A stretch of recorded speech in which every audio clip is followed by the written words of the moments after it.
আজিৰ ভিডিঅ'টিত মই আপোনালোকক এটি ৰিচাৰ্চৰ কিছু তথ্যৰ বিষয়ে শ্বেয়াৰ কৰিম আৰু ৰিচাৰ্চৰ বিষয়টো আছিলে যে এটি শিশুৰ জীৱনত দেউতাকৰ ভূমিকা কিমান।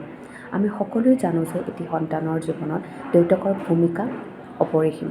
তেওঁলোকৰ সাৰ্বজনীন বিকাশৰ ক্ষেত্ৰত দেউতাকজনৰ ভূমিকা বহুখিনি থাকে, কাৰণ দেউতাকে মাকৰ দৰে বহু বেছি সময় তেওঁলোকে দিব নোৱাৰে। সচৰাচৰ যদি আমি চাবলৈ যাওঁ, তেওঁলোক কামৰ বাবে বাহিৰত থাকে আৰু যিখিনি সময় অৰ্থাৎ কামৰ পৰা উভতি অহাৰ পিছত যিখিনি সময় তেওঁলোকে সন্তানটিক দিব পাৰে, সেই সময়খিনি সন্তানটিক না নকৰি দিয়াটো উচিত, কাৰণ যিয়ে সেই সময়খিনিয়ে শিশুটিৰ বহুখিনি বিকাশত সহায় কৰে, লগতে তেওঁলোক উৎসাহিত কৰে। আৰু চাবচোন বা এটা কথা হয়তো আপোনালোকেও ন'টিচ কৰিছে যে শিশুটিয়ে যিমান সময় দেউতাকৰ পৰা মাকৰ পৰা বিচাৰে, সিমানখিনি সময়টো দেউতাকৰ পৰা নিবিচাৰে। তেওঁলোকেও বুজি পায় যে দেউতাক কামৰ বাবে বাহিৰলৈ ওলাই যায়, অলপ সময়ে বিচাৰে, সেই অলপ সময়ে সুন্দৰভাৱে দিয়াটো উচিত, কাৰণ এই অলপ সময়ে শিশুটিৰ জীৱনত বহুখিনি পৰিৱৰ্তন আনিব পাৰে।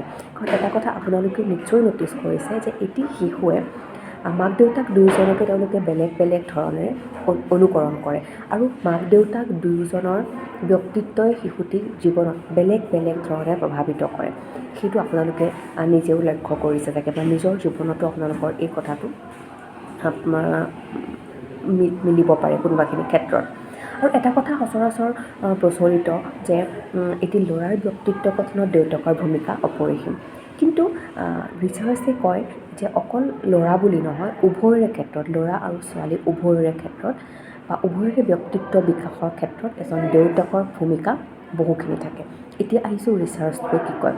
ৰিচাৰ্চটোৰ তথ্য মতে এজন দেউতাকে যদি দিনটোৰ 10-15 মিনিট যিমানখিনি সময় পায় শিশুটিৰ লগত গান গায়, নাচে, ছবি আঁকে, বিভিন্ন ধৰণৰ এক্টিভিটিৰ জৰিয়তে শিশুটিৰ লগত সময় কটায় বা ইনভলভ হয়, যিয়ে শিশুটিৰ এডুকেশ্যনেল এটেইনমেণ্টৰ ক্ষেত্ৰত বহুখিনি অৰিহণা যোগায়।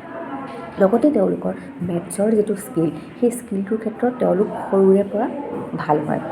লগতে এইটোও প্ৰকাশ হৈছে যে এটি শিশুৰ সেই 10 মিনিট 15 মিনিটৰ দেউতাকৰ সময়খিনিয়ে যেনেকৈ তেওঁলোকৰ এডুকেশ্যনেল এটেইনমেণ্টত সহায় কৰে, ঠিক তেনেকৈ এগৰাকী মাকৰ ইনভলভমেণ্টে এটি শিশুৰ ইম'শ্যনেল আৰু ছ'চিয়েল বিহেভিয়াৰৰ ক্ষেত্ৰত বহুখিনি পৰিৱৰ্তন আনে।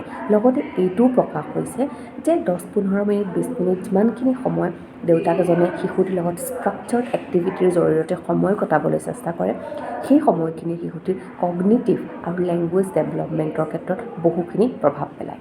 ধন্যবাদ।